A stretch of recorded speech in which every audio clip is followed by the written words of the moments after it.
নাম আইনুল। আইনুল, বয়স কত আইনুল? 35 হবে। 35-এর মতো বয়স। ওকে, আপনার জন্ম জেলা কোথায়, কোন জেলায় জন্মগ্রহণ করেছেন? নেত্রকোনা। নেত্রকোনাতে। এখন থাকছেন হচ্ছে গাজীপুরে? হ্যাঁ জি। ঠিক আছে, বলেন আপনি সিক্রেটসে আসছেন, এবং আমি সিক্রেটসে আসার আরও 2 দিন আগে আপনাকে আমি না করেছিলাম আজকের সিক্রেটসে না আসার জন্য। তার পিছনে কিছু কারণ ছিল, এবং তারপরেও আপনি বলতে চেয়েছেন। আমি কি ভুল বলেছি, মিথ্যা বলেছি? না না, তারপরেও আপনি আসতে চেয়েছেন এবং আমি আপনাকে বাধা দিইনি। অন্যতম কিছু কারণ ছিল, এবং আপনি কোনো পরিচয় গোপন না করেই আজকে সেই জিনিসগুলো স্বীকার করতে চান। সেই কারণগুলো কি সেটা আমি অনুষ্ঠানের শেষে গিয়ে বলবো, তার আগে বরং আমি আপনাকে ফ্লোর দিতে চাই। জি, শুরু করুন আপনি। প্রথমে ব্যাকগ্রাউন্ড আমরা থাকবো একেবারে ছোটবেলা থেকে। একবার ছোট থেকে মানে বলি, একবারে ছোট যখন ছিলাম তখন কিন্তু আমরা 2 ভাই 2 বোন। 2 ভাই 2 বোন? হ্যাঁ, 2 ভাই 2 বোন। আচ্ছা। এবং আমরা 2 ভাই ছোট, আর 2 বোন হয়েছে মানে বাইরে থেকে বড়। আচ্ছা, বাবা কি করতো? বাবা কৃষি কাজ করতো। আচ্ছা। তো এমনি তো আমরা আগে থেকে মানে একবারে গরিবই। দিন বাবা কাজ করে আনতো।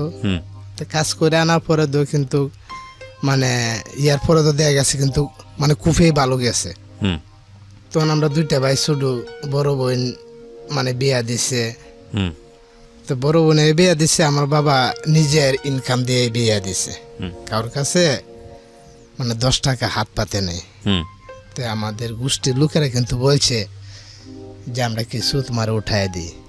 তো আমার বাবা কিন্তু বলছে যে আমি তো এখনো মরি নাই, ঠিক আছে, আচ্ছা, আমি যদি এখন একজনের কাছ থেকে হাত পাইতে যদি আমার মেয়েটারে যদি বিদায় করতে হয়, তাহলে আমার ছেলেদের জন্য ভবিষ্যতে মানে বদনাম থেকে যাবে। এটা হচ্ছে মানে আমার মার মুখে শুনছি আছি। তখন তো আমরা ছুটু, যখন বোনের বিয়ে দেয় তখন আমরা ছুটু। আচ্ছা। তখন ওই গল্পটি কিন্তু আমার মার কাছে শুনি। জি। তো শোনার পরে আমার মায় কিন্তু বেশিরভাগ বাবা যেহেতু সংসার ঠিক মতন চালাইতে পারে নাই, তখন কিন্তু আমার মায়েরে আমার নানার বাড়িতে 15 দিন 20 দিন যায় থাকতো। হ্যাঁ। ওই পাখিতিয়া বাহিরে যায় আমার বাবা মানে বাহিরে যায় কাজ কাম করতো। জি। 15 দিন 20 দিন থেকে বাড়িতে যাইতো। তখন আবার আমার মা আমরা 2 বাইরে নিয়ে বাড়িতে আসছে। ওইভাবে যাওয়ার পরে বেশ মোটামুটি আমি মোটামুটি একটু বড় হয়ে গেলাম।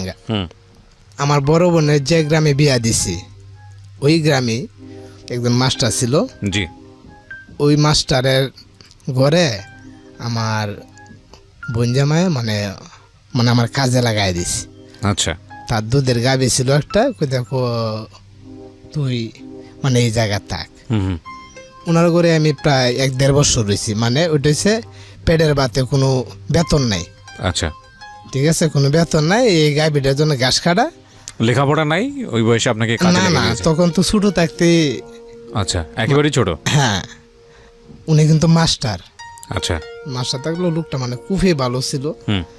ওনার যে সময় খাইতো তখন কিন্তু আমার ব্যাপারে জিগাইতো যে আইনুল কি খাইছে? জি খাইছে।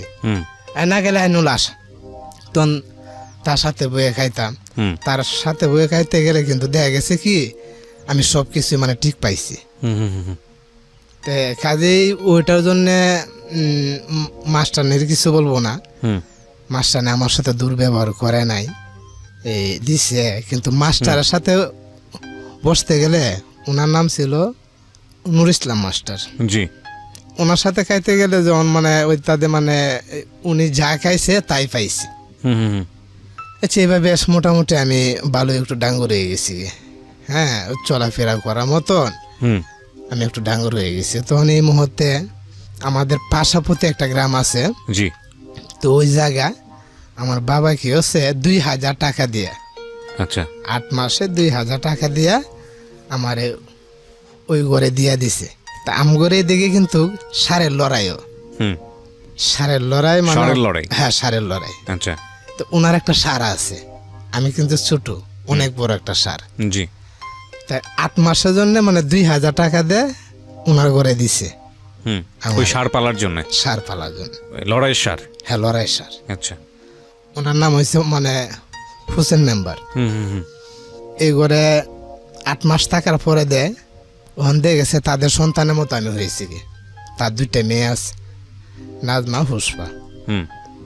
তো তো ওই দুইটা মেয়ে আমার ছোট, বয়স আমার অনেক অনেক ছোট। হুম তারপরে মনে করেন যে ওনার ঘরে 8 মাস থাকার পরে মানে তার সন্তানের মতনই মানে আমার দেখে যে আমি দিনের বেলা মানে ঘুমাইলে আমার ডাক দিত না, এই ছেলেটা ঘুমাইছে ডাক দিও না।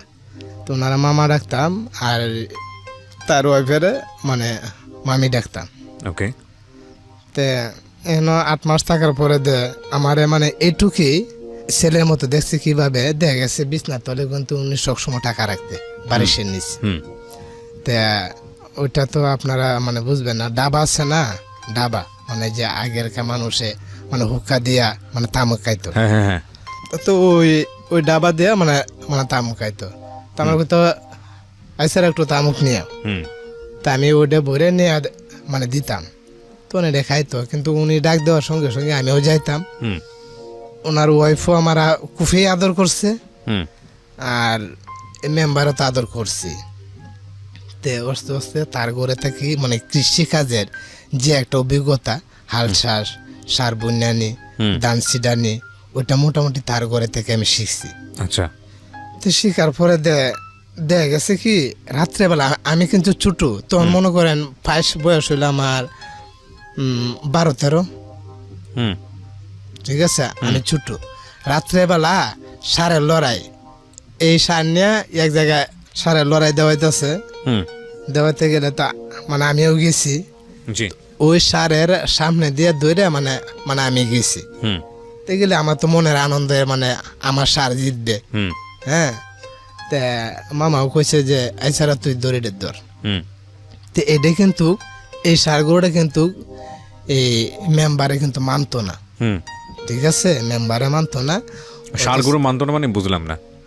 মানে কেউ সামলাতে পারছে না ওটা। ও আচ্ছা, সামলাইতে পারতো না, সামলাইতে পারতো না। আচ্ছা।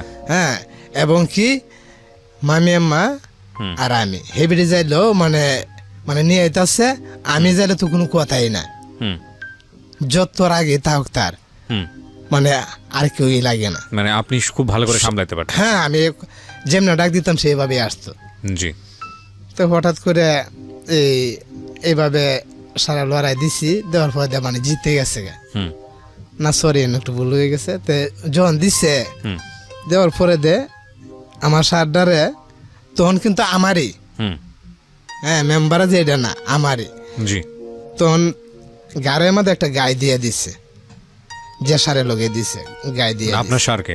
হ্যাঁ, আচ্ছা। দিয়ে দিলে এতটুকু ছিঁড়ে গেছে গা। ওহো। তা আমার চোখ পরিমাণ। হ্যাঁ, আমার চোখ দিয়ে মানে এত পানি পড়ছে মানে বলার বাহিরে।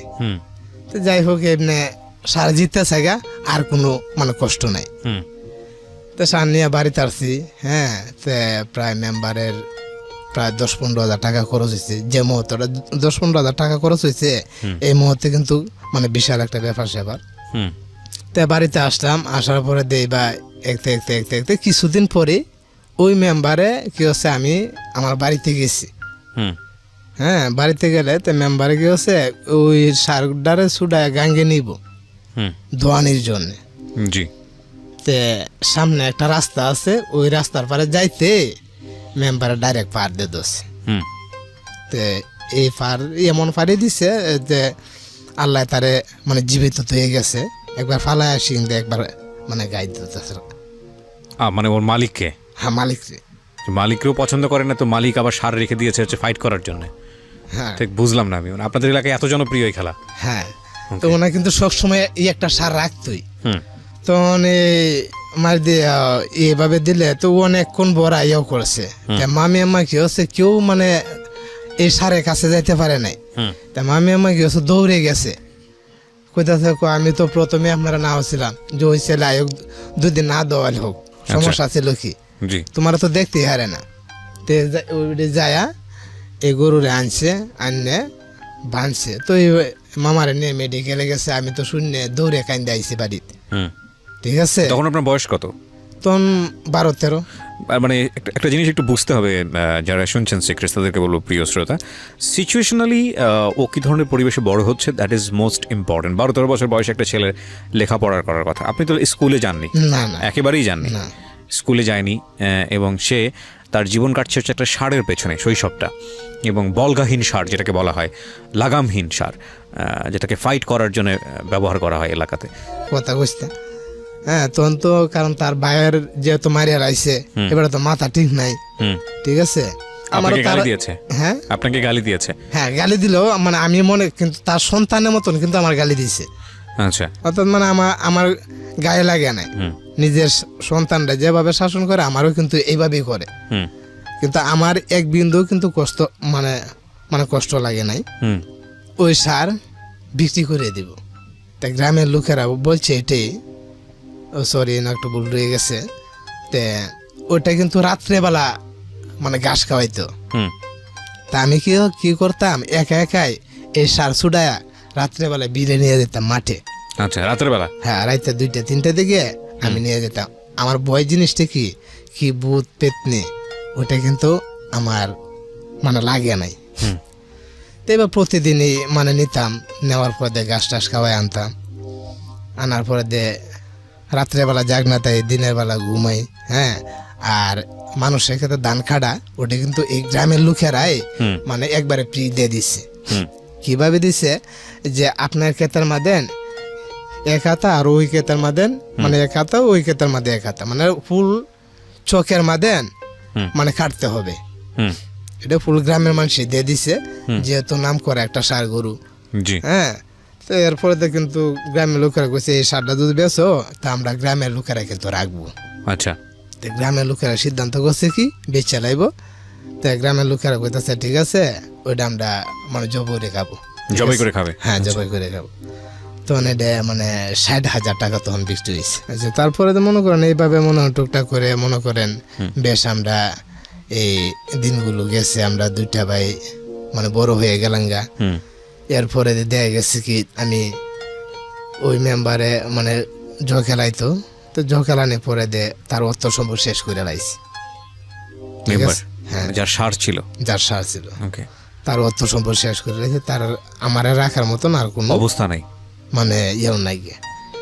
তারপরে বাধ্যতামূলক হয়ে আমি মানে তার বাড়ি থেকে আইসা পড়ছি। আসার পরে আমাদের গ্রামের একটা লোকে নরসিংদী আলীজান জুড়ে চাকরি করে, তো ওর লোকে আমার মায় দিয়া দিছে। 500 টাকা দিয়া ওই জায়গা দিয়ে দিছে এই আলীজান জুট মিল, নুর ইসলাম পাটোয়ারি মালিক, নকালি। তো ওই জায়গায় আমি মানে চাকরি নিছি। আচ্ছা, ওই জায়গায় চাকরি নেওয়ার পরে 17-18 বছর আমি চাকরি করছি। তে মোটামুটি ওই যখন আমি ভালোই একটা সব কিছু আমি বুঝি, তো বুঝার পরে গ্রামের বাড়িতে এই নাটক হয় না, মঞ্চের নাটক, জি, ওই একটা নাটক গরিব কেন কাঁদে, তো ওই নাটকটা ছোটোর একটা মানে অভিনয় আছিল। তো ওই অভিনয়টা আমার দিয়ে করাইব। আচ্ছা, তে আমাদের বংশের মধ্যে এবং আমার বাড়িতে আমাদের কিন্তু এইসব ধরনের ফুলাফান নাই, নাটক করার মতন, গান বাজনা করার মতন মানে এই সুযোগটা আমাদের বংশ থেকে দেয় না। তখন আমার বাড়ির মানুষে শূন্যে কই আমগো গোষ্ঠী থেকে কেউ মানুষের নাটক করে না, কিছু না। হ্যাঁ, তুই নাটক করবে, তোর এত বড় সাহস কাটা দিছি। তে ব্যবসা ছাড়া তো চাপ দিছি। তো সবাই চাপ দেওয়ার পরে আমি আবার করলাম মানে নরসিংদী চলে আইলাম। যাগোর লগে নাটকটা করি, এগো আমার যে অভিনয়টা ওটা লেখে লেখে দিয়ে দিস। জি, দিয়ে দিলে আমি আলীজানে চাকরি করি। তখন এটা আমার যেহেতু লেখাপড়ার নাই, তো মনে করেন মানে আপনার কাছে দিছি, মানে আপনার মানুষ আইসেন সেখানে পরে এইভাবে আস্তে আস্তে আমি যে কথাটাই মানে শুনতাম এটা খুব মানে মানে রেকর্ড করে লাইতাম ভিতরে। তো এইভাবে মনে করেন নাটকটা মনে করেন শেষ করছি। শেষ করার পরে আমরা আমার ছোটো ভাইও মানে তখন কাজ করে। তখন আমার ফ্যামিলির মধ্যে মনে করেন যে বাবাও কাজ করে, আমিও কাজ করি, আমার ছোটো ভাইও কাজ করে, শুধু আমার মা একা। তখন এই মুহূর্তে কিন্তু তখন মানে ভালো একটা উন্নত রাস্তা মানে আসতে আসতে তখন দেখা গেছে কি মানে 5,000 টাকা বাবার হাতে নিয়ে দিলে বাবা ওই 5,000 টাকার করতে কি হেবাড়া আরো 1-2 হাজার টাকা লাগায়া মনে করেন বন্ধক জমিন যেটারা বলে আপনি জমিন বন্ধক দিয়েছেন, এটা 5,000 টাকা দিয়ে আমি রাখছি, পরবর্তী 5,000 টাকা দিয়ে দিবেন, ওটা আপনি নিয়ে যাইবেন। তো এইভাবে মোটামুটি ভালোই একটা মানে সুখ হয়ে গেল গো আমাদের। হ্যাঁ, 10-12 কাটা ক্ষেত্রে খেলাইছে আমার বাপে। হ্যাঁ, তা আমরাও কাজ কাম করতেছি। তো কাজ কাম করার পরে তা আমার ছোটো ভাইও মানে এইভাবেই কাজ করতেছে।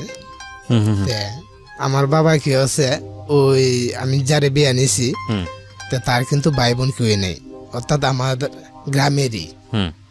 আমার বাবা যখন ওই জায়গা বিয়ের ব্যাপারে কথা বলে, তে যারে বিয়ে নিছি তাদের গোষ্ঠীর লোকেরা দিবে না। আচ্ছা, তারা ভাবছে যে হেগর গোষ্ঠীর ভিতরে রাখবো, তার কিন্তু ভাই বোন কেউই নাই। তা আমার শাশুড়ি উনি কি ভাবছে জানেন, যে আমার মেয়েরা যেহেতু একা, তে এই গোষ্ঠীর মাঝে যদি রাখিয়া যায় তাহলে সমস্যা, আমার মেয়ের সারা জীবন ঝগড়াই হবে। আর ওই বংশের মধ্যে মানে আমার বংশের হাতে কইছে যে আমার বংশের মধ্যে যদি একটা রিস্ক ওলা ছেলের কাছেও দেয়, মানে অর্থাৎ আমার স্ত্রীর বংশের লোকেরা কিছুই করতে পারবে না। ওকে, তার বায়ানের কাছে গেছে, আমার শাশুড়ির বায়ানের কাছে, যে এই বিষয় চৌধুরী বংশের চেহারাটা খুবই ভালো, তার মাও ভালো আছে, মানে একবারে গরিব তাহলেও মানে লোকজন একেবারেই ভালো। ঠিক আছে, তোর শান্তি আমরা শান্তি, তোর একটা মেয়ে আমরা জোর করে কোনো জায়গায় বিয়া দিতাম না, তুই যে জায়গায় বিয়া দিবে, অর্থাৎ মানে আমার শাশুড়ির বায়ানে তারে বুঝাইতেছে। তা আমার মামা শ্বশুর কিন্তু 2জন মাস্টার। তো ওরা ওই কথার বলার পরে আসছে আমাদের বাড়ি। আইসা দেখে তারা পছন্দ হয়েছে না, কারণ যেহেতু আমার মামা শ্বশুর অনেক ধনী, হ্যাঁ, আর আমরা দিনমজুরের লোক। জি। তা আইসা যখন শোনার পরে এই এমনি আমাদের বংশের একটা দাফার, যে এটা তো বেটা তার বোনের যখন বিয়ে দিছে তখন থেকেই জানে। তো এর পরে তো যাচ্ছে, ঠিক আছে সমস্যা নেই। আইসা যখন লোকজনের কাছে জিজ্ঞাসে যে নাই, ওই জায়গায় ওই ছেলের কাছে অমুক ভাই ছেলের কাছে মানে দিতে পারেন, কোনো বই নেই। তখন বিয়ের ব্যাপারটা কিন্তু আমি বুঝলেও তেমন একটা বুঝতাম না। বয়স হয়েছে ঠিকই, জি, বয়স ঠিকই হয়েছে, প্রায় 18-19 হয়েছে গা। আচ্ছা, তেমন আমার একটা ইয়েও লাগতো না। না দিয়ে সত্যই আমার দুলাভাইরা মানে ঠিকঠাক করে লাইছে। তা আমি বলছি যে না, আমি বিয়ে করবো না, আমি আজকে চলে যাইতাছি নরসিংদী। তুই যদি চলে যাস তাহলে যে কথাবার্তা কইছি ওইটা তো আমরা মানে সমস্যা হইব। তে আমার কথা হচ্ছে, আমি মানে ওই জায়গা থেকে এই ঝামেলা পড়বো না, বিয়ে করলে তো ঝামেলা। তো আমি করতেছি, আমি যে বিয়ে করবো আমার তো একটা সমস্যা, আমার 70,000 টাকা দিতে হবে। এটা আমার মানে দুলার সাথে বলছি, অর্থাৎ মানে এটা ভাঙ্গে যাগো, আমার হিসাব হয়েছে এটা। মানে এটা আপনি মনে করেছেন টাকা চাইলে বিয়েটা ভেঙে যাবে? হ্যাঁ, ভাঙ্গে যাবে। তখন বাদে আমার দুলাই কইতাছে 70,000, হ্যাঁ তুই তো 70 লাখ নিতে পারস, সমস্যা নাই, তুই আজকে বিয়ে করবে, কালকে কোরআন লিয়া হ্যাঁ 2টা গাছ কাটি নিয়ে যাবি, তোরা তো বাধা দেওয়ার লোক নাই। আমি বলছি এইসব কিছু আমি বুঝি না, আমার নগদ আমার হাতে দিতে বাদে না ছুটতে পারি না। ওদের লাস্টে আমি কইছি, আমি যে বিয়ে করবো, হ্যাঁ আমি কিন্তু বউ পালতে পারবো না। বউ পালার সামর্থ্য নাই আপনার? হ্যাঁ হ্যাঁ। আচ্ছা। এরপর আমার বাবা কইছে যে ঠিক আছে, হ্যাঁ না হরু, আমি যতদিন আছে কোনো সমস্যা নাই। এরপর দুলাভাইরা মানে রাজি করাই হয়েছে। আচ্ছা ঠিক আছে যান। পরে মঙ্গলবারে না বুধবারে জানি ডেট দিছে, ডেট দিলে আমাদের বিয়া মানে ছোটখাটো করে বিয়েটা হয়ে গেছে। হ্যাঁ, বিয়েটা হয়ে গেছে।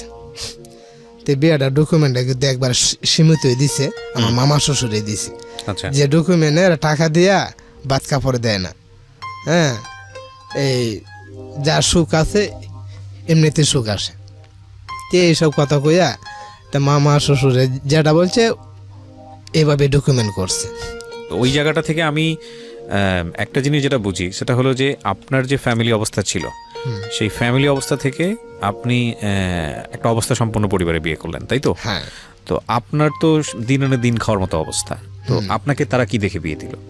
আমার বিয়ে তখন আপনি তেমন কোনো ইনকামও করেন না, করেন কি? না না, যে তখন নরসিংদী আলী জানি চাকরি করি, হ্যাঁ কোনো বদনাম নাই, এখনো কিন্তু বদনাম নাই। আচ্ছা, ওই সময়টাতে আপনি চাকরি করতেন? হ্যাঁ, তখন চাকরি করতাম। আচ্ছা। মানে ছোট থেকে যে আমাদের আচরণ ব্যবহার, আমরা ভাই বোনের, আমার বাবার সবার ব্যবহার কিন্তু আমাদের গ্রামের মধ্যে মানে সবার কাছে ভালো লাগে। গরিব থাকলেও এটা কিন্তু কখনো আমার গায়ে বাজে না। আছি এখনো যে আমি গরিব, এখনো কিন্তু গায়ে বাজে না।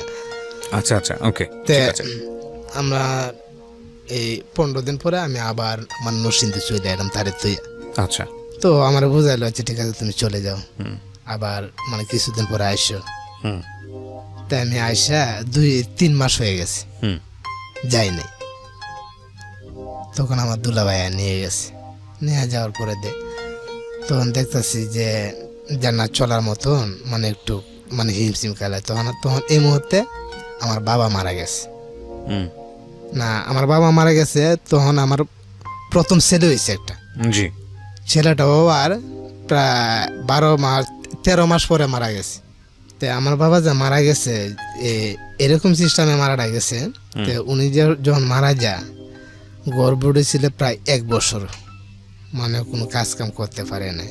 হুম তো যখন কাজ কাম করতে পারে নাই তো এই মুহূর্তে কিন্তু তার কোনো বাতের কষ্ট দিছি না। তো তার যে ওনার যে মানে খাবার যে একটা জিনিসের মানে কষ্ট, এই জিনিসটা কিন্তু আমি দেই নাই। আচ্ছা। হ্যাঁ, আমি ঋণ করে সুদি করে তখন কিন্তু আমি এই জিনিসটা মানে মাথায় রাখছি।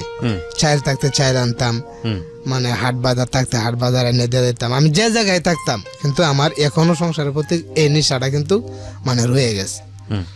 তা আমার ছেলেটা 13 মাস হইতে আমার বাবা মারা যায়। তা আমার মার সাথে কিন্তু কথা বলছে এটি যে আমি তো চলে যাবো, তা আমার ছেলে আমাদের আমি আরেকজন বসায় তুই দিতেছি, অর্থাৎ মানে আমার ছেলেরে হইতেছে। জি। তো এরপরে দিয়ে আমার বাবা মারা গেছে এরকম সিস্টেমে যে 4 সপ্তাহ আগে বলছে যে আমি যেদিনে যে শুক্রবারে চলে যাব। এমনি এমনি 3 সপ্তাহ বলছে। 3 সপ্তাহের মাথা যায় 4 সপ্তাহ শুক্রবারে আসরে আজান পড়ার লগে লগে মানে একবার শেষ নিঃশ্বাস মানে ত্যাগ করে। তখন তো আমি মনে করেন একটু কান্দাকাটি করে আবার আমি সুস্থ হয়েছি। কেন সুস্থ হয়েছি যে তার সময় হয়েছে মানে যাবি। তা আমার কাকা উনি কিন্তু তখন আমার ফ্যামিলি মাদেন আমি হয়েছি বড়, তো ফ্যামিলি গার্জিয়ান তো এখন বর্তমানে আমি। তখন ছোট ভাইটারে আমি কইছি যে দেখছি বাবা তো মারা গেছে, এখন তো আমরা 2 ভাই, এখন যদি আমরা 2জন যদি ভালোভাবে না চলতে পারি তাহলে তো সমস্যা হয়ে মানে দাঁড়াইব। তোর ভাবি যদি তোরে কোনো কিছু বলে তাহলে তুই আমার কাছে বলিস। আচ্ছা। যাই কিছু কহ, যদি খারাপ কিছু বলে তো তুই আমার কাছে বলিস, এটা বিচার আমি করব। তা না, এই ব্যাপারে কোনোদিনও না। আমার ছোট ভাই বলে না হেরা হেরা ভালো একটা মিল আছে। আমি বাড়িতে যাইতাম, যাই আমার জন্যে বোনের জন্য বাইকনির জন্য কাপড় লতা নিতাম, নেওয়ার পরে তখন না একটু সামনের দিকে যাইতে হইব এরকম ধরনের মানে একটা সিদ্ধান্ত নিয়েছি। আমি তো একা ইনকাম করলে চলতে পারি না। তখন আমি তারে কইলাম বা দেখো ও আমার সাথে মানে রাজি হয়ে গেছে যে কোন জায়গায় যাবে, আমি কিছু জুট মিলে চাকরি করতে পারবা। মানে আপনি চাচ্ছেন ওয়াইফ কিছু করুক আপনার সঙ্গে, ওয়াইফ কিছুটা কাজ না না সেই বলছে আমার যে তোমার সাথে আমার নিয়ে যাও। আচ্ছা। তারপরে আমি কইছি তুমি কি জুট মিলে চাকরি করতে পারবা, নাইট করতে হবে। দেখো আমি চাই না যে তুমি চাকরি করো, যে আমার মতো একটা ছেলে যদি আমার ওয়াইফের না চাকরি দেওয়া লাগে এটা সম্ভব না। দেখো সমস্যা কি, কোনো সমস্যা না, আম্মা আছে না, আম্মারে নিয়ে যাবো বাবুরে দেখবো। তাই আমি কইছি নাইট করতে হবে, 1 সপ্তাহ নাইট 1 সপ্তাহ মানে দিনে। বা দেখো যাচ্ছি কোনো সমস্যা নেই। তখন তারে নিয়ে মনে করেন ওই কেরানীগঞ্জে গেলাম। আচ্ছা। কেরানীগঞ্জে রিলায়েন্সে গেছি, সারোয়ার হাজির মালিক। তো ওটা আমাদের 1 বছর চাকরি করি। 1 বছর চাকরি করে আমার ছেলেও আল্লাহ দিলে ভালো। তা আমরা মনে করেন যে ভালো একটা সুখের দিন যাইতেছে। বছরের শেষে বাড়ি যাইতাম, 6 মাস পরে বাড়ি যাইতাম, ভালো একটা আনন্দ লাগতেছে, মোটামুটি ভাবে হাতে টাকাও থাকে। যাওয়ার পরে আমি একটা মেয়েরে নিছি, একটা না 2টা মেয়েরে। বাড়িতে যাওয়ার পরে ওই 2টা মেয়ে আমি মেয়েটির নাম বলবো না। তো ওই মেয়েটি মানে কি জন্য নিয়েছেন? তার মা বাবা দিয়ে দিছে যে বাইরে বাবা রে তুই আমার ওই 2টা মেয়েরে তোর সাথে নিয়ে চাকরি দিয়ে। ও আচ্ছা আচ্ছা। তখন আপনি ঢাকাতে? হ্যাঁ। আচ্ছা, আপনার ওয়াইফ তখন ঢাকাতে? হ্যাঁ ঢাকাতে, দুজনেই ঢাকাতে? হ্যাঁ দুজনেই ঢাকা। তখন আমি কইলাম আচ্ছা ঠিক আছে যে মেয়েদের দেখায়েন। তো মেয়েদের দেখছি মেয়েদের উঁচা লম্বা আছে, হ্যাঁ চাকরি করতে পারবো। ওরে নিয়ে আমি ঢাকায় চলে আইছি। হুম। যাওয়ার পরে দে যা চাকরি দিছি, চাকরি দেওয়ার পরে দে ওরা চাকরি করতেছে, হুম। আমি আমার মতো চাকরি করতেছি। তো রুম দিছি, তো অনেক ধরনের বাজে ধরনের কথা তাদের মানে শুনতেছি। তো শুনতে যাচ্ছি, এবার এরপরে আমি বলছি যে রে আমি তো তোদেরকে আনছি, তো এই ব্যাপারে আমি তো শুনতেছি, তো ওই জিনিসটা কিন্তু ভালো না, আচ্ছা। ওই জিনিসটা ভালো না। তো এটা কিন্তু মানে আমি যদি মানে দেখতে পাই তাহলে কিন্তু আমি জব করে গাঙ্গে বাসায় দিম। ওইটি কিন্তু ওই মেয়ে দুইটা মেয়েরই বলছি। হুম। বলার পরে দিয়ে বলতেছে যে না ভাই এই কথাটা আরেকজনের কাছে শুনছি, আচ্ছা। বাজে ধরনের কথা আমি আরেকজনের কাছে শুনছি। তো শোনার পরে দে তা আমি রাগে গেছি বাসায় যায় ওই মেয়ের আমি একটা মানে থাপড় মারছি। দুইজন থাকতো না আপনার এখানে? দুইটা মেয়ে থাকতো হ্যাঁ একসাথে? হ্যাঁ। আপনার বাসায় থাকতো? না না, আমার বাসা পাশে, আচ্ছা, ওরা আলাদা বাসায় থাকতো? আলাদা বাসা। আচ্ছা। তে ওই বাসায় যায় আমি ওই মেয়েটারে আমি মানে থাপড় মারছি। থাপড় মারলে ওই মেয়ে কি হচ্ছে আমার লগে লগে থাপড় মারছে, ঠিক আছে। তো ওই থাপড় ঢাকায় কিন্তু আমি চটকোনা ঢাকায় আমি ধীরে ধীরে চলে আসছি। চলে আসার পরে দিদি মাথাটা মানে পৃথিবীতে ঘুরতেছে, ভালোর জন্য গেলাম। তো কারো আমি তোরে সাইজ করতেছি, এই যে জীবন আমার প্রথমের মানে খারাপ পর্যায়ে যাওয়া। তখন আরেকদিন বলতেছি যে প্রথমে আমি তোরে মানে বুক করবো, আল্লাহ করবে কল আমার মানে এটা আপনি বলেছেন? হ্যাঁ। এই আমার ধরনের চিন্তা তো আপনার মাথায় ছিল না? না না। আচ্ছা, তো এই মেয়ে দুটো আপনার এখানে আশ্রয় ছিল কাজ করার জন্য, জি। তো এই ধরনের চিন্তা আপনার মাথায় আসলো কি করে? আসলো ঘটনা হয়েছে আমি এইসব ধরনের কথা শুনতেছি, হ্যাঁ। এরপরে আমি মেয়েটার একটা থাপড় মারলাম ভালোর জন্যে, সে ফিরা উল্টা থাপড় মারলো আমার একটা। আচ্ছা, এটার জন্য আপনার জেদ চেপে গিয়েছে? হ্যাঁ। তো পরে দে ভাইয়া করলে বিশ্বাস করবেন না, আমি রাত্রে 1টার পরে দে তার রুমে অনেক ক্যাপাসিটির বিনিময়ে গিয়ে ঢুকছি। তা আমি যেভাবে ঢুকছি মানে কেউ সাহসই পাইবে না। দরজা কিন্তু সেও খুলে নাই, একটা আংটা দিয়া আমি দরজার মাঝের ফিকটারে খুলে দিয়ে তারপরে গিয়ে ঢুকছি। তো ঢুকার পরে দে তার সাথে অনেক পার্সাপার্সির পরে দে সে কিছুতেই না জবল হইব। জবল হওয়ার পরে দে দুই বোন ছিল না একসাথে ওইখানে একই রুমে? দুই বোন ছিল, এক বোনের নাইট করে আরেক বোনের দিনের শিফট। ও, দুই শিফটে পড়ছে, মানে পাক শাক করে খাওয়ার জন্য সুবিধা তাদের। তার মানে একজন ছিল রুমে? হ্যাঁ হ্যাঁ। তখন তো ওই মুহূর্তে যদি ও চিৎকার দিত তাহলে কিন্তু আমার পরিস্থিতি একটা ভয়ানক হইতো। এই মুহূর্তে কিন্তু অনেক 1-1.5 ঘন্টা পার্সাপার্সি পরে দো কিন্তু সে তার এই শ্বাস নিঃশ্বাসটাও মানে জোর করে ফালায় নাই। হ্যাঁ, মানে তারও শরীর গামে আছে গে, আমারও শরীর গামে আছে গে। তাই আমার ফলে কিন্তু জোর করে তো কোনোদিনই যে কয় না একটা কিছু আদায় করা যায় না, এর ফলে কিন্তু একটা মানে মোটামুটি ভাবে হয়ে গেছে। তো হয়ে যায় আপনি মানে আলটিমেটলি মেয়েটাকে রেপ করেছেন? হ্যাঁ করেছি। তো এরপরে দেওয়া যায় ও কি হচ্ছে চুপ করে মানে একটা চিকার মারিয়ে বাদে ও কি হচ্ছে মানে বসে রয়েছে। হ্যাঁ, কাপড় টাপড় যেমনি পরে রয়েছে এমনি রয়েছে। সম্পর্কে কি হতেন আপনি মেয়েটার? হ্যাঁ, সম্পর্কে কি হতেন আপনার সম্পর্কে গ্রামে? বলতে গেলে আমাদের গ্রামের না, অন্য গ্রামের। আপনি তখন বিবাহিত, আপনার বাচ্চা হ্যাঁ, আছে? তখন আমি আমার একটা ছেলে। তখন এই মুহূর্তে আমি এটা করা হতে ও কি হচ্ছে চুপ করে ওরা তো সবাই ভালো জানতো আপনাকে, মানে পরিবারের সবাই তো বিশ্বাস করতো, নইলে তারা পরিবারের সবাই বলতে গেলে এই এলাকার সবাই কিন্তু আমার খুবই ভালো জানে, এখনো ভালো জানে। এখনো ভালো জানে, এখনো ভালো জানে যে আমি যে কিরকম ধরনের একটা ছেলে। ঠিক আছে, আমরা মেয়েটার পরিচয় অবশ্যই এখানে রিভিল করব না, কোনোভাবেই করব না। আপনার জীবনের ফল্টগুলোই আমরা হাইলাইট করতে চাই। হ্যাঁ, তারপরে ওটার করার পরে আপনার ছেলের বয়স তখন কত? তখন আমার ছেলের বয়স 2.5 বছর। ওকে, তারপর তখন কি হচ্ছে জামা কাপড়ও পরছে, পরলে পরের দিন সকালে দেখি মানে তুম ধরে বসে রয়েছে, কেউর সাথে কথা বলে না। তে কথা বলে না, আমার সাথে কথা বলে না, আর আমিও তার সাথে কথা কই না। হ্যাঁ, ও কেউর সাথে কথা কয় না। কেউর সাথে যখন কথা কয় না তা আমিও কথা কই না। তখন আমার বাড়ি হলে মানে জিগাইতেছে, মানে অর্থাৎ আমার বাচ্চার মা জিগাইতেছে যে কিরে তুই কথা কস না, তোর নাক মুখ দেওয়া যা মানে ফুললে রয়েছে, ব্যাপার কি তোর কি হয়েছে কস না। তা আমরা ও যখন জিজ্ঞানি পরে দে তে মানে কিছু কয় না, হ্যাঁ চোখের পানি ফালাইতেছে, শুধু খালি চোখের পানি ফালাইতেছে, তো কিছু কয় না। তো ওর ছোট বোনের কাছে বলছে কিনা জানি না, তে ছোট বোনটাও দেখছি পরের দিন সকালে মানে তার চোখে পানি। আচ্ছা থাকলে তা আমি আর কোনো কথাই কই না, হ্যাঁ আর কোনো কথা কই না। না খাওয়ার পরে এক সপ্তাহ, হ্যাঁ 7 দিন পরে আমার ছেলেটা দোকান থেকে একটা বিস্কিট নিয়ে মানে রুট পার হইয়া বাসায় আইতেছিল। তখন একটা পুন্ডার চেংরা বয়সের একটা ছেলে, 2টা ছেলে, মানে এই ঘটনার 1 সপ্তাহ পরের ঘটনা। 1 সপ্তাহ পরে তখন পুন্ডা যে স্পিডে ছাড়ছে, ছাড়ার পরে মানে যারা দেখছে তো পুন্ডারটা ছাড়ার পরে ছেলেটা, আমার ছেলেটা পুন্ডার সাইডে পড়েছে। পুন্ডার ওলা কি করছে মানে পাও দিয়ে লাথি দিয়ে ফালাই দিছে, মানে যারা যারা দেখছে আসি, দেখার পরে পাও দিয়ে লাথি দিয়ে পিচ্ছি বাচ্চা তো তখন 2-3 পোল্ট্রি খায়া মাথায় টাথায় চুল টুললে মানে একবার চুললে গেছে।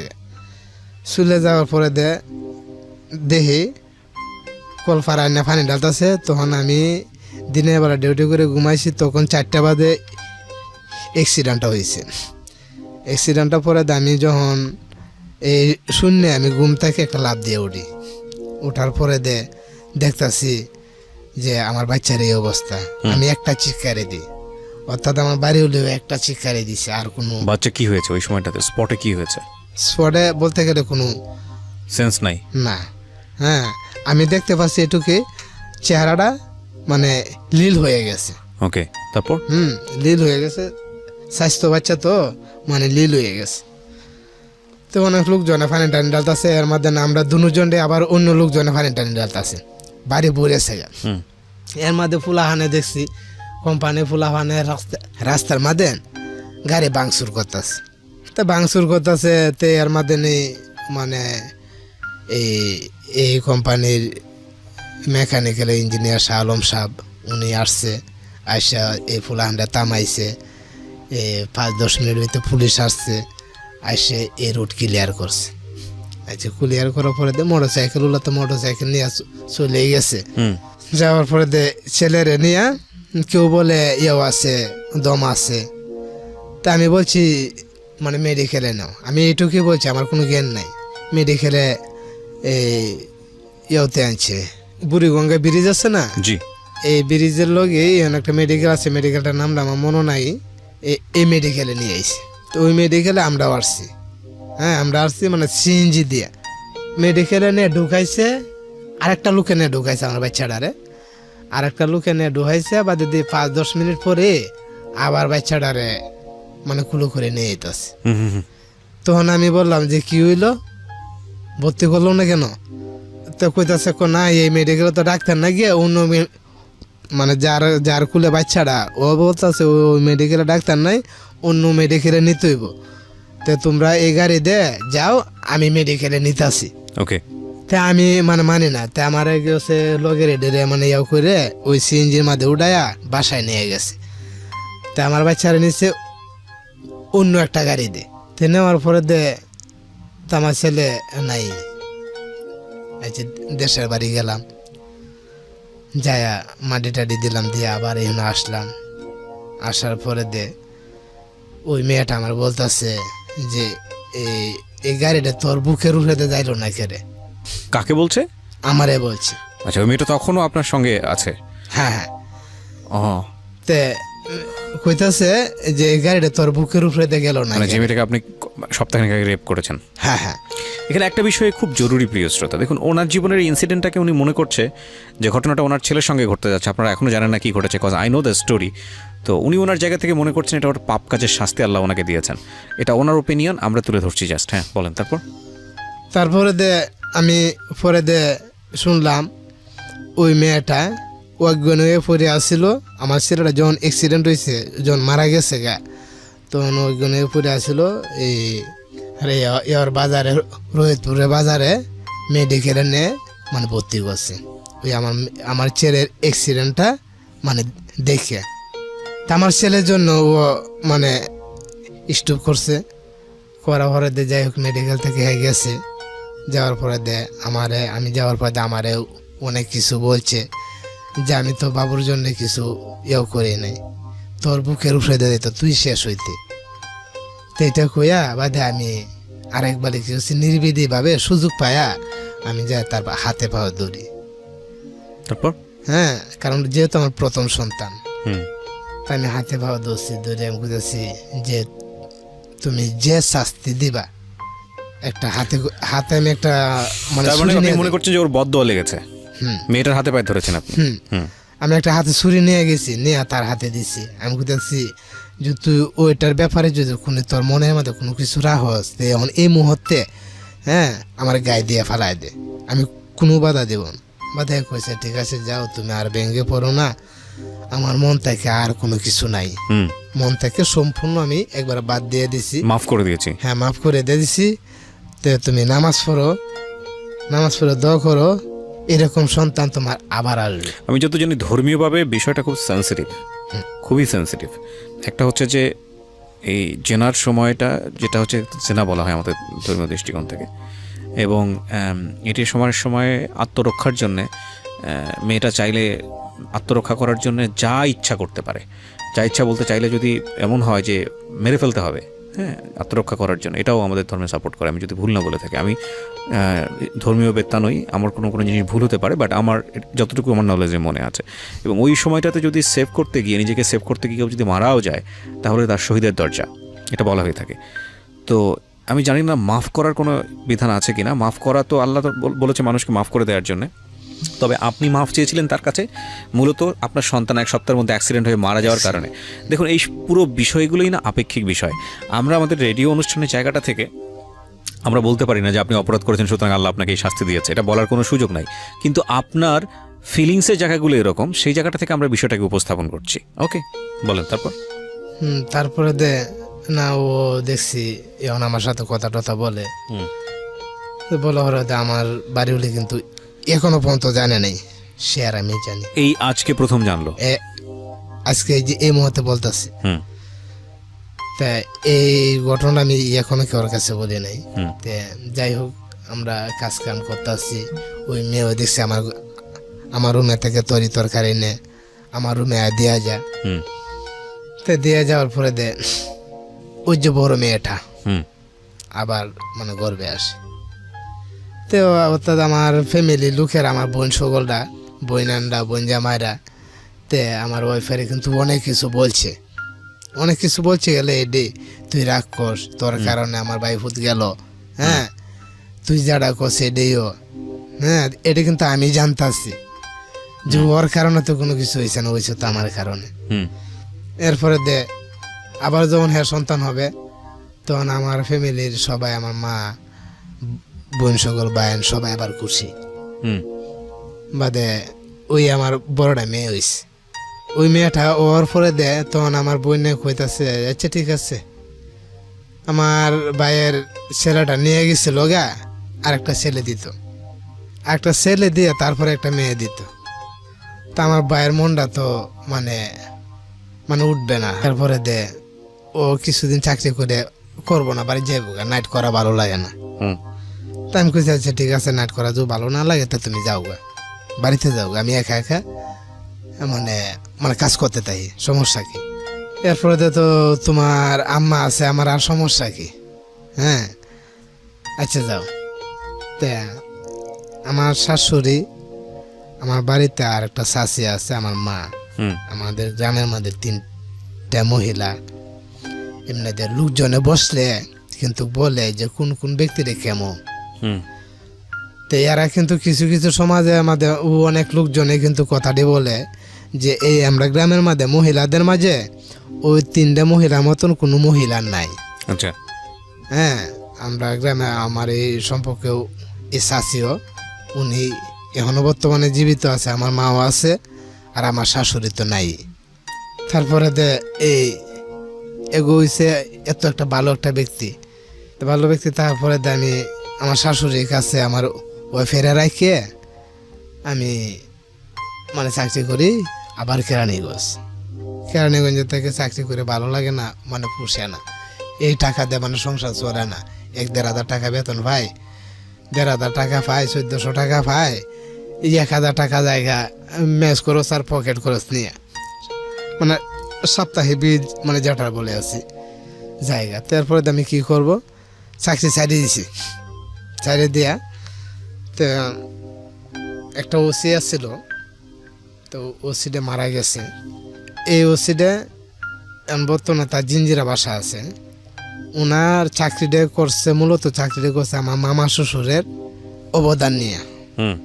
মানে অর্থাৎ আমার মামা শ্বশুরের এই ঘরে থেকে লেখাপড়া করে তার টাকা পয়সা নিয়ে মানে মানে চাকরি রয়েছে। তো ওর পরে দে উনি কিন্তু আমারে 50,000 টাকা দিছিল। জানুল, তুই একটা কাজ কর, যে তোর মামারে তো আমি কিছু দিতে পারলাম না, তোর শাশুড়ির হাতে ভাত খায়া আমি এতটুকু লেখাপড়া করে আজকে এই পর্যন্ত আমি আসছি। যে তোর মামারে আমি এখনো কিছু দিতে পারি না। আমি একটা শখ করে চাইছিলাম একটা মোবাইল, তোর মামা শ্বশুর এখন নিশ্চয়ই আছে গা, এখনো সে আমার কাছে কিছু চায় না। যদি আমার কাছে এখন বর্তমানে চাইতো, যা চাইতো আমি তাই দিতাম। যদি সে এখন বর্তমানে 50 লাখ চা, আমি তাকে দিতে বাধ্য। ওকে, এটা মানে আমার সাথে মানে বলতাছে। বাদে আমি বলতেছি শিক্ষিত মানুষ তো, যাকে সাহায্য করছে তার কাছ থেকে সে এখন দুর্বল হলেও মানে নিতে চায় না। বাদে আমার কইতাছে যে এ লাখি তো বাড়িত, মানে এমনভাবে কথা বলতেছে বুঝা যেমন 5-6 মাস লাগে তার সাথে মানে কথাবার্তা বলতেছি। তো ঠিক আছে, ও লাখি তো বাড়িত, তো উতুলাও তো বাড়িত, অর্থাৎ মানে আমার শাশুড়ির নাম উতুলা। তো উতুলাও তো বাড়িত, তে তোর মামারা কিছু কি দিছিলাম? হ্যাঁ, কিছুদিন আগে 50-60 টাকা দিছিল। ওই টাকাটা আমার শাশুড়ি হাতে আছে, জায়গা জমি রাখছে। তো এই একটা কাজ কর, তুই তো ভালো এই লেখাপড়া না থাকলেও তোর ভালো একটা ইয়েও আছে, তো ধর এই 50,000 টাকা দিয়ে নিয়ে তুই ব্যবসা বাণিজ্য করে মানে চল। বাদ আমি কিন্তু এই টাকাটা নেই নাই। তখন কিন্তু মানে ফোনও ছিল না, আমার হাতে ছিল না। তখন আমার বাচ্চা আমার লগে আমি কথাবার্তা যখন আমি বলার পরে দে, তখন সে বলতেছে যে না না, এই কাজটা কোন মানে জীবনেও করো না, কারণ আমার মামা কিন্তু নিশ্চয়ই আছে গা। এরপরে তো তার কাছ থেকে 1 টাকাও মানে সাহায্য চায় না। তুমি যদি এটা করো, বলবো কি তার বাইক নিয়ে জামাই, তুমি এটা করিও না। তো হঠাৎ করে কি হচ্ছে, একদিন কি হচ্ছে, আমার বাড়িতে গেছে, এই লাখির কোন জায়গায় বেয়ে দিছে, কোন গ্রামে, অমুক গ্রামে, এই গ্রামে বেয়ে দিছে, কার গোষ্ঠী, অমুক গোষ্ঠী, এবার নাম কইতে কইতে একবার আমার বাড়িতে গেছে গা। তোর মামির সঙ্গে চাকরি হতো, বাড়িতে গেছে গেলে গা। তো সেইভাবে মনে করেন এই মুহূর্তে হের কাছে 50,000 টাকা দিয়ে আইছি। দিয়ে এলে ওই 50,000 টাকা আমি রাখছি। তো রাখার পরে আমি এটা আমার শাশুড়ির টাকাটা দিয়া প্রায় 1-1.5 লক্ষ টাকা দিয়া আমি মোটামুটি কিভাবে একটা ব্যবসা শুরু করছি। মনে করেন আপনি দোকানে মাল আনতে গেছেন, আপনার 20,000 টাকার দরকার। তখন আমি মনে করেন যে 20,000 টাকা দিছি, যে আমার কবে দিবে, তোর 1 সপ্তাহ পরে দেন, হ্যাঁ তোর 1,000 টাকা দিব। আমি আচ্ছা ঠিক আছে। তো এইভাবে মনে করেন আদান প্রদান করতে করতে করতে করতে মোটামুটি ভালো একটা আমার ক্যাশ হয়েছে, 4-5 লক্ষ টাকা, মানে 4-5 লক্ষ টাকা একটা ক্যাশ হয়েছে। 4-5 লক্ষ? হ্যাঁ। My goodness. ওকে, তারপর? তারপরে আমার শ্বশুরের বাড়ির লোকই একটা জমিন ছিল, এটা সে মানে 1 কাঠা, মানে আমরা কিন্তু 10 ডিসিমে কাঠা বলি, 10 শতাংশ কিন্তু কাঠা বলি। তে ওই 1 কাঠা জায়গা আমার শ্বশুরে বিক্রি করে থয়ে গেছিল। তো বিক্রি করে থয়ে যাওয়ার পরে ওইটা কি হচ্ছে, মানে আবার যে লোকে কিনছে ওই লোকে বিক্রি করে দিবে। তো ওই জায়গা থেকে আমার বাড়িগুলি বলতেছে যে কাকা আমরা তো বেচে লাইবেন, তো যেহেতু দলিল করে দিল, তো এখন আমার দলিল করে দিতে হইব।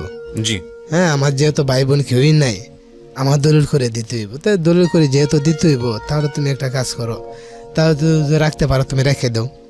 বাদে কোথায় ঠিক আছে কাকা, আমার বাবা তো 14,000 না কত হাজার টাকা দিয়ে বেচছিল, তো এখন তার সেই গানটা গাইলে তো চলবে না। হ্যাঁ, তো এখন আপনি কয় টাকা দিবেন? তখন কইতাছে তোর কাছে আমি কিছু বলবো না, আমি যদি তোর কাছ থেকে দলিল করে আরেকজনকে দিই তাও 20,000 টাকা লাগবো, আর তুইও যদি আর কেন কিনো আছে 20,000 টাকা লাগবো দলিলের, তো এটা মাইনাস করে তুই মানে নিয়ে জায়গা বাদে এরকম করতে 1.5 লক্ষ টাকা দিয়ে দিস। তো বাদে কইছে 1.5 লক্ষ টাকা তুমি তো এই কাটায় বেচছো, এই কাটা যদি বেচো তাহলে আমি 1 লক্ষ টাকা দিব। ও স্যার আর বেচতেও পারবে না, যেহেতু হ্যাঁ দলিল করে যদি না দেয় তাহলে আর কেউ কিনবেও না। বাদে এই কথা যাচ্ছে, বাদে ওর মধ্যে নেই ওনা বলছে যে ঠিক আছে যা, আমার এত এত সম্পদ, হ্যাঁ আর তুই এটা চাইছো যা নিয়ে যা। এতে তো আমি তারে টাকাটা দিয়ে দিই, দিয়ে দেওয়ার পরে এই খেতা আমার হয়ে গেল। আচ্ছা, তখন ওর চাচাতো ভাই এটা নিয়ে গ্যাদারিং করতো। গ্যাদারিং করলেও তো আমার সাথে পারছে না, আমি তো চৌধুরী বংশের ছেলে, আমার লোক যেহেতু পারছে না, আমি এগোর সামনে গেলেও আমার গায়ে কেউ হাত দিতেছে না। হাত দিলে কারণ মানে আমারে হাত দিব, আমার আরো 10টা লোক বাঘের মতো আসবে। ওকে, তো এরকমের মাধ্যমে কি হচ্ছে আমার হয়তো অন্য গোষ্ঠীর লোকেরা মানে আমার গোষ্ঠী কোনো ছেলেপেলারা রে মানে কোনো কিছু করে না। তো এইভাবে চলতেছে, আমিও এইভাবে ব্যবসা করতেছি।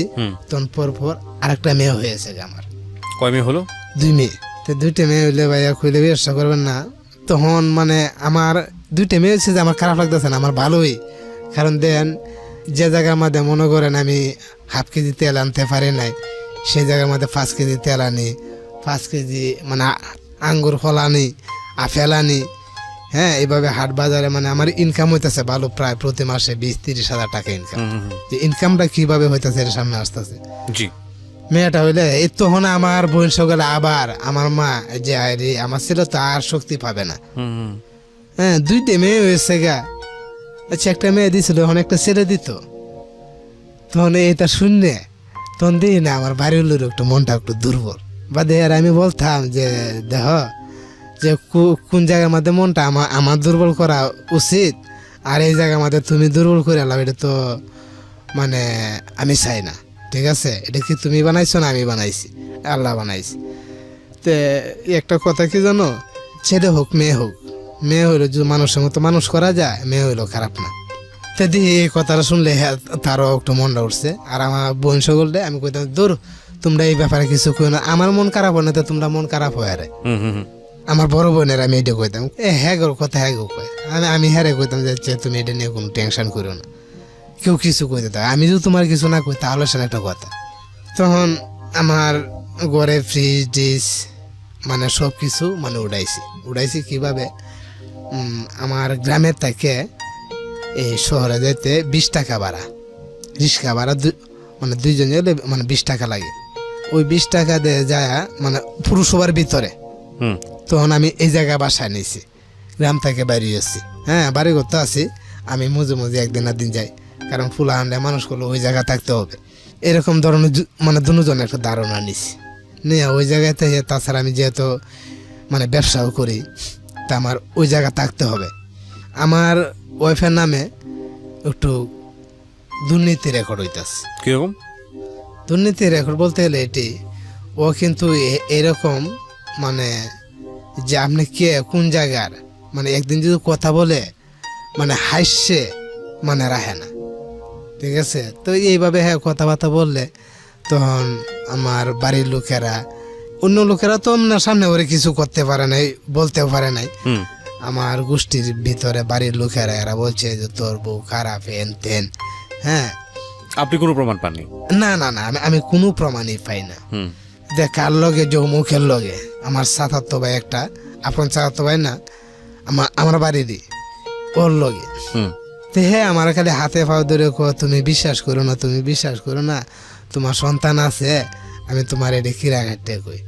হ্যাঁ, তো আমি হ্যাঁ কইতাম যে তুমি যেভাবে হাসো, এই হাসি জিনিসটা তো আমার বাড়িতে চলবে না, এটা গ্রাম। হ্যাঁ, তাছাড়া তুমি শহরে সে নইছো না, হ্যাঁ এই জায়গায় সে নইছো, তাহলে তুমি এটা এই একটু গলাটা ছোট করে কথা বললো। কারণ এইভাবে তো আমার বাড়ি ঘররা পছন্দ করে না, যেহেতু পছন্দ করে না তো তাহলে তুমি এই কথাটি কেন বলবা? আর মহিলারা গলাটা ছোট থাকলে সবচেয়ে ভালো। এর ফলে তো না হ্যাঁ হাসার মতো হ্যাঁ হাসে। তা আরেকদিন হঠাৎ করে কইতাছে যে অমুকের লগে ওর বউ ধরা গাইছে। তো ধরা খাইলে তো আমি দেখছি আমার পৃথিবীতে মানে মানে ঘুরে মাথায় পড়ে আছে। তা আমি কারোর কাছে জিগাই না, ডাইরেক্ট সরাসরি আমি মানে ঘরে ঢুকছি। ও কি হচ্ছে, আমার পরিস্থিতি দেখে আমার শাশুড়ি কি করছে, এই ওর সাতাত্তর বোন জামাইরা বাড়িত মানে পাঠায় দিছে। ওকে, মানে অর্থাৎ আমার শাশুড়ি তার মেয়েরে পাঠায় দিছে। যখন পাঠায় দিছে তখন আমি পাই নাই। আমি ঘর থেকে একটা ছুরি নিছি, গরু জব করা একটা মানে ছুরি নিছি। ছুরি নিয়ে আমি কইছি যে ওটা জব করে ফেলাই দিব।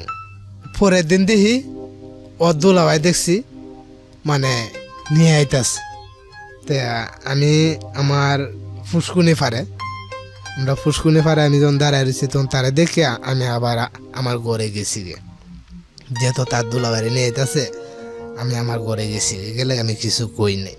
না কইলে তা আমি বলতেছি যে আমি কিন্তু ওরে জব করে ফেলাই দিব। ওকে, তে মানে শাশুড়িকে বলছেন? হ্যাঁ, শাশুড়ি কি আমি মানে আমার ঘর থেকে বাইরে হইয়া আমি চিৎকার ফারিয়ে কইতাছি। ধরা খাইছে বলতে কিসে ধরা খেয়েছেন? ধরা গাইছে বলতে গেলে এই আমার সাহত বাইর লগে, অর্থাৎ কিন্তু না কিসে, সেটা কি কাজটা কি ছিল? কাজটা মানে অবৈধ কাজ আছে।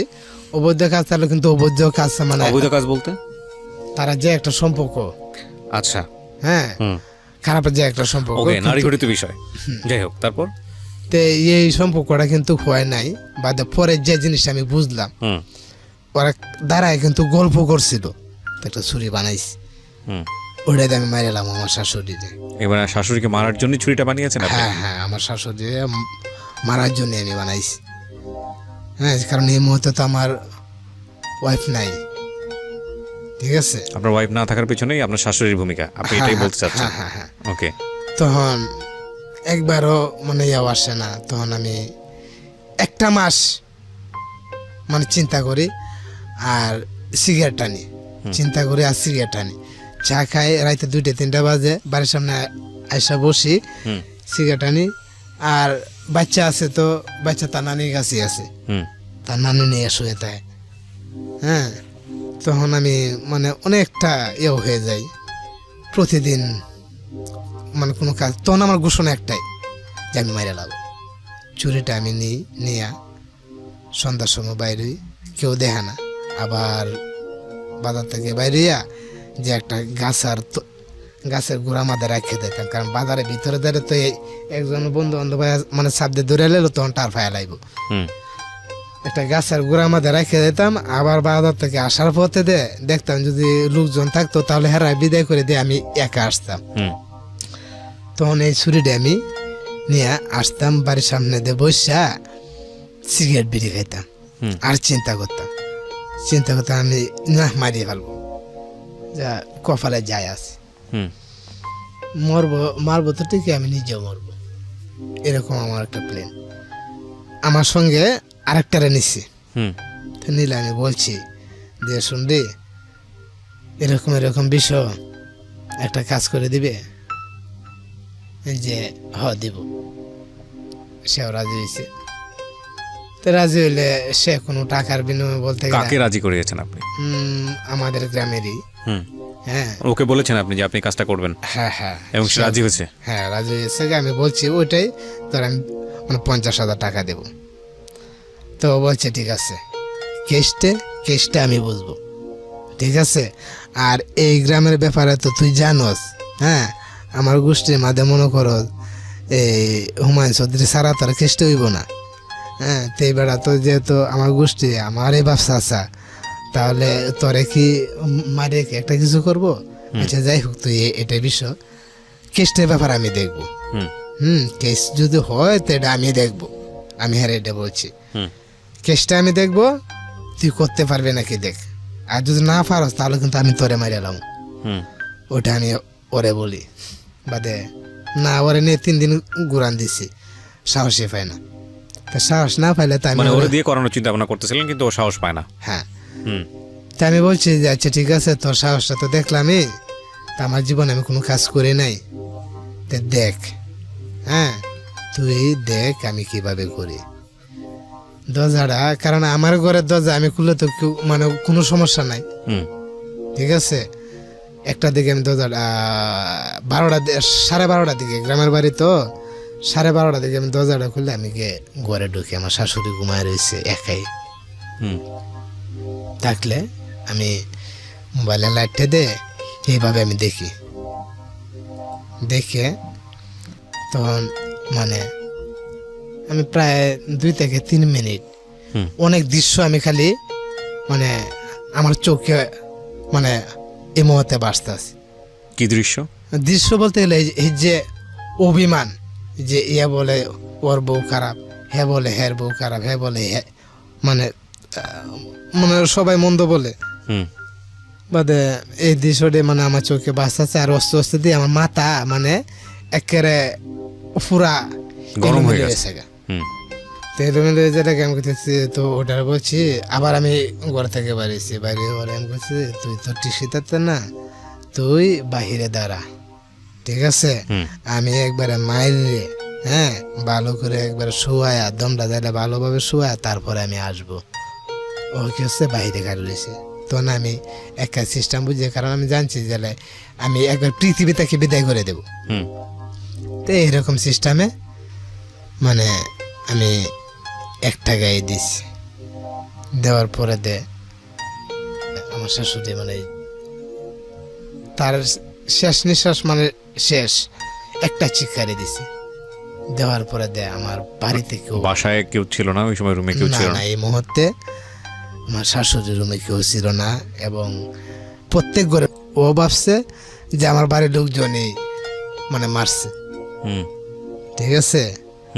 যে ওরা মিললে সবাই মিললে মারছে, ওগোর সাথে দ্বন্দ্ব আছে তার, মানে পুলিশের কাছে বলছে, মানে সবার কাছে বলছে, থানার যাও এ কথাই বলে। বলার পরে ওই যে আমি একটু আগে বলছিলাম না যে হুমায়ুন কবির চৌধুরী, উনি কিন্তু আমরা গ্রামের একজন মানে ভালো সম্মানী ব্যক্তি এবং থানারও সম্মানী ব্যক্তি একটু। তো উনি থানায় গেছে, হ্যাঁ আমার গোষ্ঠীতে আমার বাপ চাচা। তো থানা যাওয়ার পরে মানে আমার ওয়াইফে আমার কাকার কিছু বলে নাই। তো এইবার আবার কিছু যেহেতু বলছে না, এবার আবার কিছু ইয়েও করে নাই। তো একটুখান দাঁড়ায় থেকে মানে আমগোর দিকে ছায়া আবার থানা থেকে বাইরে গেছে গা। হ্যাঁ, তো ওমান কাকে কিন্তু থানা আমাদের বেশি কিন্তু যায় না। আমি ইন ডিটেল স্টোরিতে আর নাহি পাই গেলাম, যে ঘটনা ঘটেছে এরপর আসলে আর শুনতে ইচ্ছা করছে না। কিন্তু একটা কথা বলেন আমাকে, মামলা যে হয়েছে, মামলা তো হয়েছে এই ঘটনার কেন্দ্র করে, মামলাকে আসামি করাচ্ছে কাকে কাকে? আমার সাহায্য ব্যান্ডে এবং কি আমার বাপসা চাচারে, আমার গোষ্ঠীর ভিতর মামলা এখনো চলছে? না না, মামলা শেষ, মামলা ডিসমিস হয়ে গেছে। হ্যাঁ একবার ডিসমিস হয়েছে। মামলা কেন ডিসমিস হয়েছে? হ্যাঁ মামলা কেন ডিসমিস হয়েছে? ওনারা জেল খাটেনি? জেল খাটছে? জেল খাটছে বলতে মামলার বাদী কে ছিল? বাদে আমার স্ত্রী ছিল। হ্যাঁ, যাই হোক, তাকে জোর জবরদস্তি করেননি আপনারা? না না, পুলিশ ধরেছিল যাদের নামে মামলা হয়েছিল, ওদেরকে ধরেছিল? না না, ধরতে পারে না। ঘটনা হচ্ছে গোষ্ঠীর ভিতরে, আমার কথাটা বুঝলেন, কেমন একটা আমার ওয়াইফে তার মামারা নিয়ে কেসটা করছে। তার মামারা জিগাইছে যে তোর সাথে ঝগড়া কেডা করতো, যে আমার বাড়ি আর করতো। তো তোর স্বামীর নামও শুনলাম, ঠিক আছে, তোর স্বামীর নাম। ঠিক আছে মামা, ওর নামটা আমি পরে দেব, ওর সাজা ওর যদি একটা কিছু করতো আমি করব, ঠিক আছে। তবে আমি এর ব্যবসা ছাড়া আমি একটারও ছাড়ছি না। তে 7 জনের নামে আসামি করছে। 7 জনের নামে যেহেতু আসামি করছে, তা আমি তো চৌধুরী সাহেবের কাছে গেছি না। ঠিক আছে, আমি স্টোরিতেও নাই বা গেলাম। আমি শুধু একটা কথা আপনাকে জিজ্ঞেস করি, সেটা হচ্ছে আজকে আপনি কেন এই লাখ লাখ মানুষের সামনে এই সত্যটা বলতে গেলেন? আপনার ওয়াইফও তো শুনতে পারে এই গল্পটা, আপনার 2টো মেয়ে আছে আপনি যেটা বলছিলেন, আমি জানি তারাও একসময় বড় হবে, তাদের পরিচয়েও এই জিনিসটা সমস্যা হতে পারে যে আপনার বাবা স্বীকার করেছে সে একজন খুনি। যত অপরাধী থাকুক আপনার দৃষ্টিকোণ থেকে, আপনার শাশুড়ির ক্ষেত্রে আপনি ঠান্ডা মাথায় জিনিসটা করেছেন, যেহেতু আপনি হুটহাট রাগ করে করেননি, আপনার স্বীকারোক্তি অনুযায়ী সেটাই বোঝা যায়। কেন করলেন? আর আপনার শাশুড়ির মৃত্যুর এতদিন পরে আপনি আজকে নিজের ইচ্ছায় স্বেচ্ছায় এসে আপনি এই জিনিসটা স্বীকার করছেন? প্রায় 6 বছর পরে আসলাম। 6 বছর পরে কেন আসলেন? 6 কিংবা বেশি প্রায় 8 বছর পরে কেন আসলেন? কেন স্বীকার করলেন বিষয়? আসলাম। মানুষে অনেকেই মৃত্যুর আগে দে অনেক কিছু মানে বলে, তে আমিও কিন্তু কি এখন আপনাদের এই অনুষ্ঠান আমি কিন্তু অনেকে এই অনুষ্ঠানটা শুনে কিন্তু আমি মোটামুটি ভালোই আছি, আমরা কিন্তু আমি আরো অনেক আগে খারাপ হয়ে যেতাম। সত্য কথা দাদা, আমি যখন অনুষ্ঠানটা শুনে মধ্যে মধ্যে কিন্তু আমার চোখের পানি অনেক আসে। তখন আমি মানে একটা জিনিস চিন্তা করি যে ভালো পথে, কারণ আমি নিজেও চললে আমি এই রাস্তাটি পাইছি যে ভালো পথে চলতে যায় কিন্তু আসলে সুখ হয়, খারাপ পথে চলতে যায় মানে সুখ হয় না। তা আপনি যে কাজটা করছেন এটা আপনাকে কষ্ট দেয় না? হ্যাঁ, তো অবশ্যই কষ্ট দিতেছে। কষ্ট না করলে আজকে আমি রাস্তায় কেন, রাস্তায় রাস্তায় আমি থাকি। আজকে আমি আমার সন্তানের মানে একটা খাতা কিনে দিতে পারি না প্রকৃত, মানে এখন আমি যেরকম একটা ব্রিজের মধ্যে পড়ছি, হ্যাঁ, এখন মন চায় যে আমি পৃথিবীটা একবার ধ্বংস করে লাই, আমি তো থাকবই না, হ্যাঁ, একবার ধ্বংস করে দিই, এরকম একটা মাধ্যমে আমি মনে পড়ছি। সেটা কি? সেটা হচ্ছে মনে করেন যে আমার শ্বশুর কিন্তু মুক্তিযোদ্ধা ছিলেন, আগে যে কমান্ডার ছিল, আগে না অনেকদিন আগে থেকে। বিস্তারিত স্টোরিতে আমি যাচ্ছি না, আপনি বলছেন যে আপনার এখন বর্তমান অবস্থা যেটা যেরকম সেটা আপনাকে অনেক বেশি খেপিয়ে তুলছে। সেই অবস্থাটা কি? আপনি দরিদ্র এটা বোঝাচ্ছেন? হ্যাঁ, দলিত বলতে গেলে এটাই যে আমি 1 বছর ধরে 1 বছর, হ্যাঁ 1 বছর ধরে কিন্তু আজকে আমি বাড়ি ছাড়া। বাড়ি ছাড়া বলতে বাড়ি যেতে পারেন না? বাড়ি যাইতে পারি কেন? না, যাইলেও হঠাৎ যাই, চুপচাপ যাই, যাই আবার চোরের মতো পালিয়ে আসি। কেন? মানে ওখানেও কোনো অপরাধ করেছেন? না না, তাহলে এমনি তো কোনো অপরাধ আমার ধার সামনে। দেনা আছে আপনার? হ্যাঁ ধার দেনা আছে? হ্যাঁ, দাঁড় দেনা, দাঁড় দেনা কেমন দাঁড় দেনা, আমার ডিশের একটা ব্যবসা দিছি। ডিশের ব্যবসা? ডিশের ব্যবসা, ডিশ লাইন, এই যে যারা আপনারা বাসায় বইয়ে টিভি দেখেন, ওই ব্যবসা। ওই ব্যবসাটা কিন্তু আমি নিজে দিয়েছি প্রায় 8 লাখ টাকা খরচ করে, ওটা আমার টাকা। হুম। এটা কোনো চুরি ডাকাতে কোনো কিন্তু আপনার ধান্দাতে এই এই এই টাকাতে কোনো লাভ হয়নি, ধরা খাইছেন? হ্যাঁ, ধরা খাইছে বলতে গেলে এই ব্যবসাটা দিচ্ছি আমি একা। শোনেন আইনুল ভাই, আপনি তো আইনুল। জি, প্রথম কথা হচ্ছে যে আপনি আপনার সমস্ত খারাপ অবস্থার জন্য, সমস্ত ফল্টের জন্য, সমস্ত বর্তমানে যত প্রতিকূল অবস্থা আছে সেটার জন্য যদি আপনি মনে করেন আপনার এই পাপ কর্ম দায়ী, সেটা আপনি মনে করতেই পারেন, কারণ ধর্মীয়ভাবে তো বিষয়টা আসলে